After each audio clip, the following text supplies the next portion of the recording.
Prastiawan, teman-teman, 2 hari yang lalu saya mengisi beberapa podcast yang isinya adalah beberapa pertanyaan bagaimana cara memulai bisnis tanpa modal atau bagaimana cara mengajukan proposal bisnis bagi mahasiswa.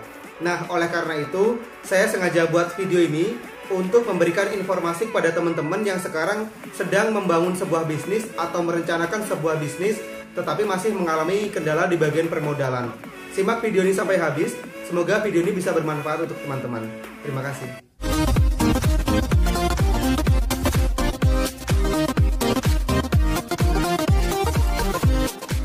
Permodalan merupakan bagian yang sangat penting ketika kita akan menjalankan suatu bisnis, teman-teman. Tetapi bukan berarti ketika kita tidak memiliki modal, kita tidak bisa menjalankan rencana bisnis yang kita idekan tersebut.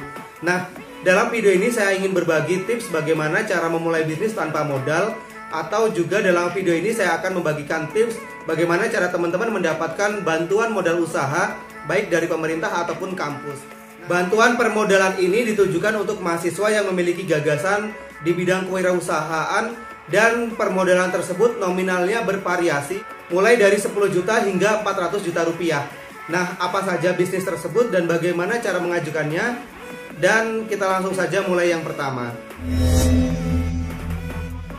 Yang pertama, ketika kita tidak memiliki modal, usaha ataupun pekerjaan yang cocok untuk kita adalah menjadi seorang dropshipper.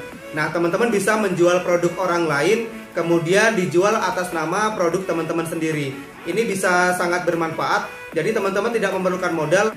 Hanya saja teman-teman perlu bermitra dengan toko tersebut dan mendapatkan izin bahwa teman-teman ingin menjual produk dari toko tersebut untuk dijadikan produk dari teman-teman.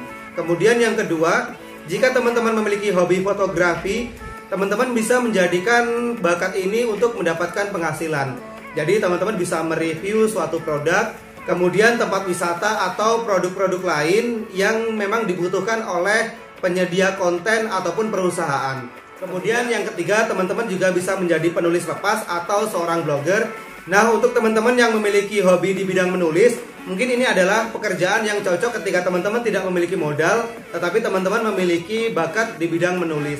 Hasil karya tulisan teman-teman dapat dipublikasi baik melalui website ataupun artikel yang bisa diunggah di website, dan ini bisa dikunjungi oleh para pengguna yang membutuhkan artikel teman-teman. Dan ini pasti akan mendatangkan keuntungan bagi teman-teman ketika artikel tersebut dikunjungi oleh banyak orang. Dan untuk teman-temanku yang sekarang sedang aktif menjadi mahasiswa, nah ini adalah kesempatan yang baik untuk teman-teman mengajukan proposal usaha untuk mendapatkan bantuan pendanaan dari kampus. Ada 2 sumber permodalan yang bisa diakses oleh mahasiswa, yaitu skala kecil bantuan usaha yang dikeluarkan atau dikelola oleh pihak kampus ataupun universitas. Kemudian yang kedua adalah bantuan usaha secara nasional yang dikeluarkan oleh Kementerian Riset, Teknologi, dan Pendidikan Tinggi. Atau kebijakan ini mungkin sekarang diambil oleh Kementerian Pendidikan dan Kebudayaan. Jadi untuk teman-teman silakan browsing apakah program ini ada di Kementerian Riset, Teknologi, dan Pendidikan Tinggi atau sudah di Kementerian Pendidikan dan Kebudayaan. Untuk permodalan yang dikeluarkan atau dikelola oleh pihak universitas, contohnya adalah program mahasiswa wirausaha. Teman-teman bisa mengajukan proposal, dan permodalan yang biasanya diberikan oleh pihak kampus dari program mahasiswa wirausaha ini biasanya berkisar antara 10 juta hingga 20 juta. Tergantung berapa besar biaya yang dibutuhkan oleh usaha teman-teman, kemudian analisis usaha, dan kemudian berapa prospek keuntungan yang bakal didapatkan dari usaha tersebut. Jika dilihat oleh reviewer, usaha teman-teman bisa memberikan citra yang positif, bahkan bisa mendatangkan omset yang besar, maka biasanya pihak kampus tidak segan-segan untuk memberikan modal usaha yang besar. Tetapi ketika direview oleh juri, usaha teman-teman hanya menghasilkan omset yang tidak terlalu besar, maka bantuan yang diberikan oleh pihak kampus tersebut nominalnya juga pasti akan kecil. Jadi besar atau kecil bantuan yang dikeluarkan oleh pihak kampus tergantung apa usaha teman-teman dan seberapa besar peluang untuk mendapatkan omset yang tinggi dalam bisnis tersebut. Dan kita lanjut ke program pendanaan yang dikelola langsung oleh Kementerian Riset, Teknologi, dan Pendidikan Tinggi atau Kementerian Pendidikan dan Kebudayaan. Jadi untuk teman-teman yang sekarang sudah melalui fase ataupun tahapan mendapatkan program mahasiswa wirausaha, teman-teman bisa mengajukan scale up atau bantuan usaha yang lebih tinggi atau lebih besar, yaitu program bantuan Kemendristekdikti atau Kementerian Pendidikan dan Kebudayaan. Ketika saya masih menjadi mahasiswa dan mendapatkan program hibah tersebut, program pendanaan ini masih dikelola oleh Dirjen Belmawa Ristekdikti. Nah, untuk sekarang teman-teman bisa melakukan pencarian informasi apakah program pendanaan ini masih dikelola langsung oleh Dirjen Belmawa Ristekdikti atau sudah dalam naungan Kementerian Pendidikan dan Kebudayaan. Ada dua program pendanaan yang dikelola langsung oleh kementerian, yaitu yang pertama adalah KBMI. KBMI atau Kompetisi Bisnis Mahasiswa Indonesia adalah lanjutan dari program mahasiswa wirausaha yang diseleksi dari pihak kampus. Biasanya kampus memiliki kuota masing-masing untuk program mahasiswa wirausaha. Dari kuota yang didapatkan tersebut, biasanya kampus ataupun universitas akan menyeleksi bisnis-bisnis atau usaha yang memiliki peluang bagus untuk dikembangkan di kemudian hari. Nah, hasil seleksi yang dilakukan oleh kampus ini biasanya akan dilombakan lagi ke tahap yang lebih tinggi, yaitu melalui program KBMI ini. Jadi KBMI adalah kompetisi dari program-program PMW yang dilombakan secara nasional. Ini dikelola langsung oleh Dirjen Belmawa Ristekdikti. Dan pendanaan yang dikeluarkan oleh KBMI atau Kompetisi Bisnis Mahasiswa Indonesia nominalnya berkisar antara 10 juta hingga 40 juta rupiah.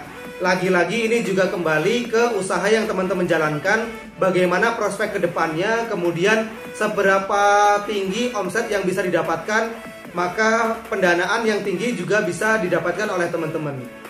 Nah, faktor-faktor yang saya sebutkan barusan adalah salah satu indikator penilaian untuk menentukan berapa modal yang akan dikeluarkan atau yang akan diterima oleh teman-teman. Kemudian yang ketiga adalah CPPBT atau calon pengusaha pemula berbasis teknologi. Ini juga sepengetahuan saya dikelola langsung oleh Kementerian Riset, Teknologi dan Pendidikan Tinggi. Calon pengusaha pemula berbasis teknologi atau CPPBT adalah program pendanaan terbesar yang ada di lingkungan mahasiswa ataupun universitas. Biaya pendanaan atau program pendanaan dari program ini biasanya berkisar antara 40 juta, 100 juta hingga 400 juta adalah dana terbesar yang bisa digelontorkan untuk usaha yang memiliki prospek tinggi. Jadi untuk teman-teman yang memiliki ide bisnis atau sekarang sudah menjalankan bisnis berbasis teknologi, ini adalah kesempatan yang baik untuk teman-teman mengajukan proposal pendanaan di CPPBT tersebut. Teman-teman bisa mendapatkan pendanaan hingga 400 juta rupiah dengan memperhatikan syarat-syarat yang dikeluarkan oleh program tersebut. Jadi setiap program pendanaan memiliki kriteria untuk didanai, serta berapa dana yang akan digelontorkan tergantung dari keunikan usaha teman-teman. Jadi ada beberapa usaha yang mungkin dilihat oleh Dewan Juri memiliki keunikan perbedaan dengan usaha lain dan prospeknya sangat tinggi. Untuk teman-teman yang memiliki rencana untuk mengajukan program pendanaan ini, dilihat dari judulnya saja, calon pengusaha pemula berbasis teknologi. Jadi teman-teman benar-benar harus mengedepankan aspek teknologi yang digunakan dalam usaha tersebut. Nah, itulah 3 program pendanaan baik yang dikelola oleh pihak universitas atau pihak kampus, kemudian program pendanaan yang dikelola oleh pihak kementerian.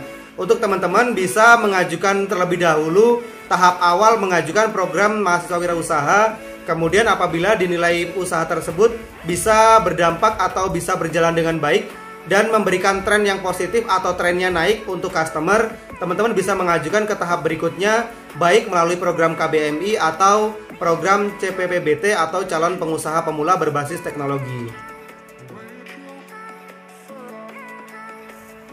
Di sini saya memiliki saran untuk teman-teman yang akan terjun ke dunia wirausaha dan sedang mencari ide bisnis yang cocok. Usahakan ide bisnis tersebut memiliki nilai kebermanfaatan dan usahakan ide bisnis tersebut unik serta tidak dimiliki oleh produk lain. Dan untuk menutup video ini, saya akan memberikan satu tips atau satu bocoran untuk teman-teman yang ingin lolos program PMW. Ini tips saya dapatkan dari Dewan Juri ketika saya dimonitoring oleh juri-juri tersebut. Usahakan teman-teman tidak menjalankan bisnis yang bergerak di bidang kuliner. Contohnya adalah keripik. Jadi sering sekali, kata Dewan Juri waktu itu, sering sekali usaha tersebut ditolak dan tidak berhasil didanai karena usaha tersebut masih bergerak pada bidang bisnis yang mainstream, artinya bisnis yang mudah dijalankan. Seperti contohnya usaha di bidang keripik singkong atau keripik pisang dan sesuatu yang berbau keripik. Nah, ini akan sangat sulit mendapatkan program pendanaan karena usaha ini tidak memiliki tantangan yang spesifik. Nah, itulah tips ataupun bocoran yang saya dapatkan dari Dewan Juri ketika saya mempresentasikan gagasan dan mengikuti program monitoring serta evaluasi dari Dewan Juri atau reviewer di Universitas Sriwijaya. Semoga teman-teman bisa mendapatkan informasi dari video ini serta bisa mempertimbangkan usaha yang cocok, memiliki peluang yang baik, serta bisa mendatangkan omset yang tinggi, bisa dikembangkan secara luas, memiliki tren yang positif, serta bisa mendapatkan tempat di hati para customernya. Nah, cukup sekian video ini. Selamat berjuang untuk mengajukan proposal tersebut. Semoga video ini menjadi salah satu pembuka informasi untuk teman-teman mengajukan proposal tersebut. Terima kasih dan sampai jumpa.